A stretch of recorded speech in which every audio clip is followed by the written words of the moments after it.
जय हिंद। इस वीडियो में हम एनसीईआरटी कक्षा 9वीं की गणित के अध्याय फर्स्ट संख्या पद्धति या नंबर सिस्टम और इस अध्याय के प्रश्नावली 1.1 को हल करेंगे। तो चलिए वीडियो को शुरू करते हैं। प्रश्न पहला है, क्या शून्य एक परिमेय संख्या है? क्या इसे आप p/q के रूप में लिख सकते हैं, जहां p और q पूर्णांक हैं और q बराबर नहीं 0 है? तो इसके हल में आप लिख सकते हैं, हाँ, शून्य एक परिमेय संख्या है, शून्य पूर्णांक है और शून्य को हम 0/1 के रूप में लिख सकते हैं, अर्थात p/q के रूप में इसे लिखा जा सकता है। नंबर फर्स्ट, हाँ, शून्य एक परिमेय संख्या है और इसे p/q के रूप में लिखा जा सकता है, जहां p बराबर 0 और q बराबर 1, 2, 3 कोई भी संख्या आप ले सकते हैं। ऐसा इसलिए क्योंकि q की जगह में चाहे 1 रहे, 2 रहे, 3 रहे, यदि हम भाग करेंगे किसी भी संख्या का शून्य से तो 0 ही आना है। तो यहाँ 1, 2, 3 कुछ भी हो सकता है, अर्थात शून्य बराबर 0/1 हो जाएगा। अब बात शून्य की हो रही है तो शून्य के लिए यह जरूरी नहीं कि सिर्फ बटे में ही होगा, 0/2 भी लिख सकते हैं, यह भी शून्य के बराबर होगा। 0/3 भी लिख सकते हैं क्योंकि यह भी शून्य के बराबर ही होगा। तो इस प्रकार से शून्य को p/q के रूप में लिखा जा सकता है। यहाँ पर p और q पूर्णांक हैं तथा q बराबर नहीं 0 है। इस प्रकार से आप आंसर दे सकते हैं। अब क्वेश्चन नंबर सेकंड को सॉल्व करते हैं। क्वेश्चन नंबर सेकंड है, 3 और 4 के बीच में 6 परिमेय संख्याएं ज्ञात कीजिए। अब इसे हल कर लेते हैं। इसके हल में आप लिखेंगे 3 और 4 के बीच 6 परिमेय संख्याएं। इसको हम दो विधि से सॉल्व कर सकते हैं। पिछली वीडियो में हमने दो परिमेय संख्याओं के बीच की परिमेय संख्याओं को निकालने के लिए दो विधि या नियम पढ़े थे। अब उन्हीं विधियों का प्रयोग करके इसे भी हल करना है। तो आपको याद होगा कि किन्हीं परिमेय संख्या के बीच की परिमेय संख्या निकालने के लिए, खास करके यदि 2 हैं तो उन दोनों को जोड़ के और 2 से भाग कर देंगे तो उन दोनों के बीच की एक परिमेय संख्या प्राप्त हो जाएगी। तो पहली परिमेय संख्या प्राप्त करते हैं। पहली परिमेय संख्या के लिए आपको लिखना है 3 और 4 को जोड़ देना है और 2 से भाग कर देना है। 4, 3, 7 और बटे 2, ये 3 और 4 के बीच की एक परिमेय संख्या प्राप्त हो गई। अब दूसरी परिमेय संख्या के लिए 3 और 7/2 को ले सकते हैं या फिर 7/2 और 4 को ले सकते हैं।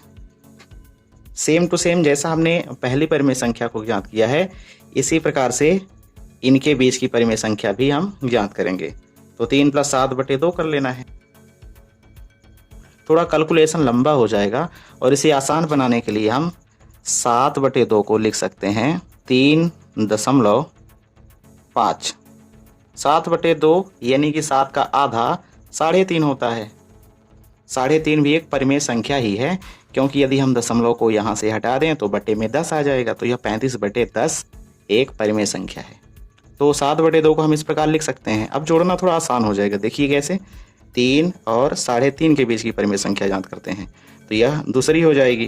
3 और प्लस 3.5 को आपस में जोड़ देना है और जोड़ के 2 से भाग कर देना है। 3.5 और 3 मिला के 6.5 और बटे में 2। अब 6.5 का आधा कर लेते हैं। 6.5 तो 3.25 यानी 3.25 प्राप्त होगा। यहाँ पर आप ये मत सोचिएगा कि परिमेय संख्या तो p/q के रूप की होती है, यहाँ तो ये p/q के रूप की नहीं है।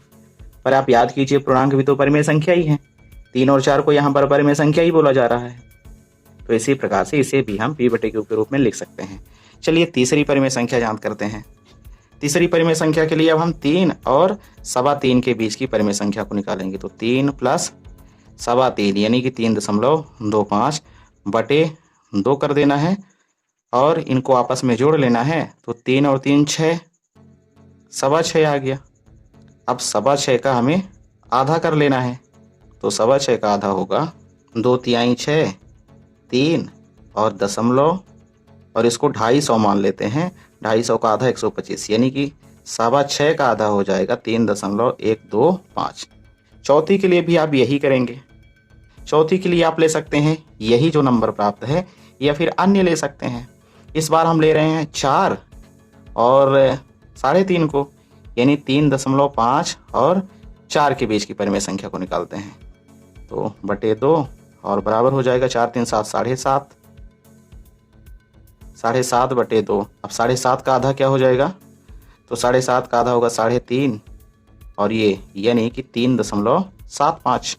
देखिए कैसे 7 का आधा 3.5 हो गया, 3.5 ये और 50 का 25 ये, तो मिला के 3.75। बस आपको समझना है, बाकी ये तो बहुत आसान है। पांचवी परिमेय संख्या ज्ञात करते हैं 3.75 और 4 के बीच। 3.75 और प्लस 4 बटे 2 कर देना है। फिर आगे सॉल्व कर लेना है। 4 3 7.75 बटे 2। अब 7.75 का आधा कर लेते हैं। बटे 2 का मीन्स होता है आधा, तो 7 का आधा 3.5 हो जाएगा और 75 को 750 मान के चलते हैं तो ये 375 आएगा। तो 300 ये और 50 ये, मतलब 875। तो इसका हो जाएगा 3.875। आंसर में आपको ये नहीं लिखना है, ये मैंने आपकी जानकारी के लिए लिखा है। अब छठवीं परिमेय संख्या। छठवीं परिमेय संख्या किन्हीं परिमेय संख्याओं के बीच की परिमेय संख्या हो सकती है। हम निकाल लेते हैं इस बार 3.25 और 4 के बीच की। फिर से भाग 2 कर देना है। 3 और 4 7.25 भागे 2, 3.625। तो यहाँ पर देखिए मैंने इसको कैसे किया, 3.5 का 3.5 और 0.25 का आधा होगा 0.125।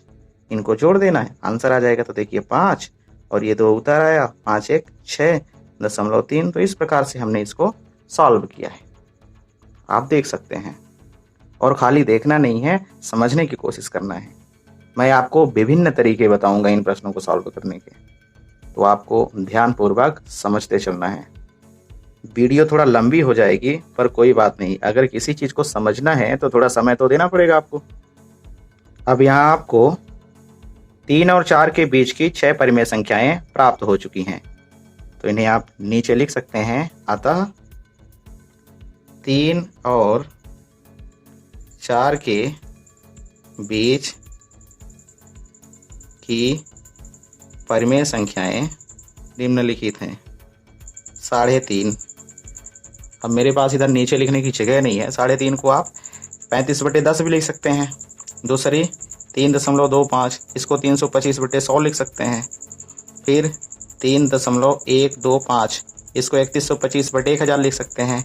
फिर प्राप्त हुआ 3.75, इसको 375/100 लिख सकते हैं। और पांचवी परिमेय संख्या प्राप्त हुई है 3.875, इसको 3875/1000 लिख सकते हैं। छठवीं परिमेय संख्या यहाँ लिख देता हूँ, आपको नीचे लिखना है। छठवीं परिमेय संख्या प्राप्त हुई 3.625। तो इस प्रकार से लिख सकते हैं आप आंसर।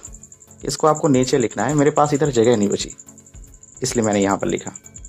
आपको याद रखना है कि 2 परिमेय संख्याओं के बीच अपरिमित रूप से परिमेय संख्याएं होती हैं और वो परिमेय संख्याएं किसी भी रूप की हो सकती हैं। अब इसी प्रश्न को दूसरे विधि से हल करते हैं। दूसरी विधि में क्या करना है, जैसे यहाँ 3 और 4 के बीच 6 परिमेय संख्या निकालनी है, तो करना क्या है आपको, 6 + 1 कर दीजिए। 6 + 1 होता है 7। अब ये जो 7 है ना, अब 7 का इस 3 और 4 को पहले p/q के रूप में लिख के ऊपर नीचे गुणा कर देना। इस प्रकार से जैसे 3 को p/q के रूप में लिखेंगे तो 3/1 हो जाएगा। इसी प्रकार 4 को यदि हम p/q के रूप में लिखें तो 4/1 हो जाएगा। अब ये जो 6 1 7 जोड़ने से प्राप्त हुआ है, इसको अंश और हर यानी ऊपर नीचे गुणा कर देना है। तो 7/7 गुणे 7/7। अब देखिए गुणा करने से क्या प्राप्त हुआ, 7 3 21, 21/7। इसी प्रकार 7 चौक 28, 28/7। तो आप आसानी से लिख सकते हैं 21/7 और 28/7 को छोड़ के और जो भी इनके बीच परिमेय संख्याएं हैं, जैसे 21 के बाद 22/7, 23/7, 24/7, इसी प्रकार 25/7, 26/7, 27/7, 28/7 को छोड़ देना है। तो देखिए 1 2 3 4 5 6 परिमेय संख्या अपनी आसानी से प्राप्त हो गई है कि नहीं। तो अब इसके नीचे आप लिख सकते हैं, अतः 3 और 4 के बीच की 6 परिमेय संख्याएं निम्नलिखित हैं।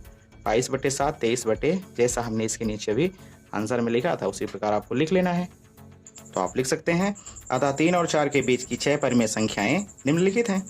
22/7, 23/7, 24/7, 25/7, 26/7 और 27/7। आंसर लिख देना है। कितना आसान है कि नहीं। अब आप इस दूसरी विधि को भी समझ गए होंगे। अब चलते हैं क्वेश्चन नंबर 3 की ओर। क्वेश्चन नंबर 3 है 3/5 और 4/5 के बीच 5 परिमेय संख्याएं ज्ञात कीजिए। तो इस प्रश्न को भी प्रश्न क्रमांक 2 की तरह ही हल करना है, जैसे अभी हमने पीछे वाले क्वेश्चन को सॉल्व किया। चलिए हल कर लेते हैं। 3/5 और 4/5 के बीच 5 परिमेय संख्याएं। अब 3/5 और 4/5 के बीच की परिमेय संख्याओं को निकालने के 2 तरीके हैं। जैसे पहला तरीका देखें तो 3/5 को हम दशमलव के रूप में लिख सकते हैं और 4/5 को भी दशमलव के रूप में। कुछ इस प्रकार से 3/5 बराबर हो जाएगा, भाग नहीं जा रहा है तो 5 शून्य 0 और 5 छक्का 30, 0.6। अब इस 0.6 को लिख सकते हैं 0.60 और 4/5 को लिख सकते हैं हम दशमलव के रूप में 0 पॉइंट, क्योंकि भाग नहीं जा रहा है तो हम पॉइंट उतार लेंगे और ये 4 40 बन जाएगा। 5 से भाग करेंगे तो चला जाएगा, 5 चौको 20, 5 8 40, तो ये 0.8। 0.8 को लिखेंगे 0.80, 0.60 और 0.80 के बीच 0.61, 62, 63। इस प्रकार से आप 5 कोई भी परिमेय संख्या लिख सकते हैं। जैसे 0.60 और 0.80 को छोड़ के 0.61, 0.71, 0.73, इसी प्रकार 0.74, 0.79, 1 2 3 4 5। अब इनको परिमेय संख्या के रूप में आप बड़े आसानी से लिख सकते हैं। 0.61 को लिखेंगे, दशमलव हटा देंगे तो ये 61 और बटे में दशमलव को मान लेना है 1 और दशमलव के बाद 2 अंक 2 0। 61/100, 71/100, इसी प्रकार 73/100, फिर 74/100 और 79/100। ठीक, ये पहला तरीका था। अब नीचे आप लिख सकते हैं, अतः 3/5 और 4/5 के बीच 5 परिमेय संख्याएं निम्नलिखित हैं। कौन कौन सी हैं? तो 61/100, 71/100, 62/100, 63, ये भी लिख सकते हैं हम। यहाँ पर मैंने जो लिया है वही लिख रहा हूँ, 73/100, फिर 74/100 और 79/100। तो ये आंसर हो जाएगा आपका। ये पहला तरीका था।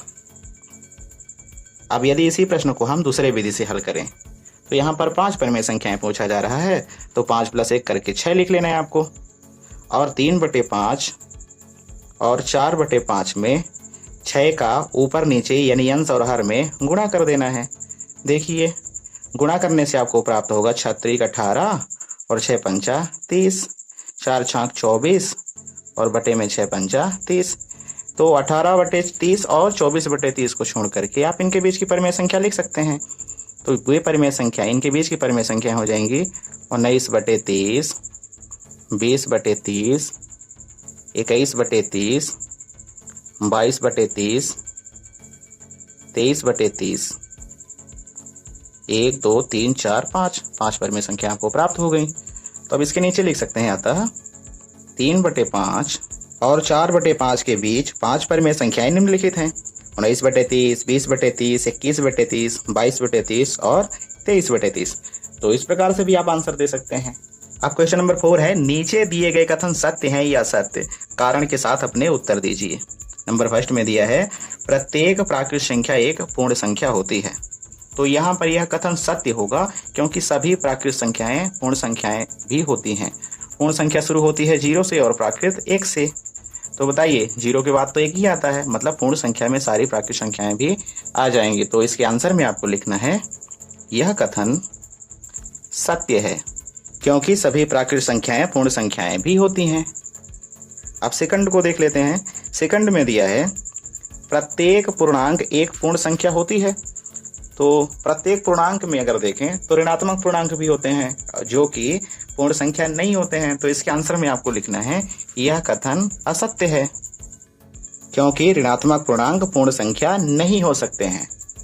तो इस प्रकार से इसका आंसर आपको लिख देना है। अब नंबर थर्ड को देख लेते हैं। नंबर थर्ड में, प्रत्येक परिमेय संख्या एक पूर्ण संख्या होती है। तो यह कथन असत्य होगा, क्योंकि प्रत्येक परिमेय संख्याएं पूर्ण संख्या नहीं होती हैं। तो आपको थर्ड के आंसर में लिखना है, यह कथन असत्य है, क्योंकि प्रत्येक परिमेय संख्याएं पूर्ण संख्या नहीं हो सकती हैं। जैसे 3/5 एक परिमेय संख्या है, लेकिन पूर्ण संख्या नहीं है। अब यदि आप 3/5 को हल करेंगे तो आपको प्राप्त होगा 0.6। अब आप बताइए, 0.6 क्या एक पूर्ण संख्या है? नहीं, 0.6 एक दशमलव संख्या है। तो आप इस प्रकार से इन प्रश्नों के आंसर दे सकते हैं। तो आज की वीडियो यहीं तक, मिलते हैं नेक्स्ट वीडियो में। तब तक आप इन प्रश्नों को अच्छे से तैयार कर लें, मतलब ये प्रश्नावली को अच्छे से तैयार कर लें। और यह वीडियो आपको कैसी लगी? क्या आप इन प्रश्नों को समझ पाए हैं जो हमने यहाँ सॉल्व करवाए हैं? कमेंट करके जरूर बताइएगा।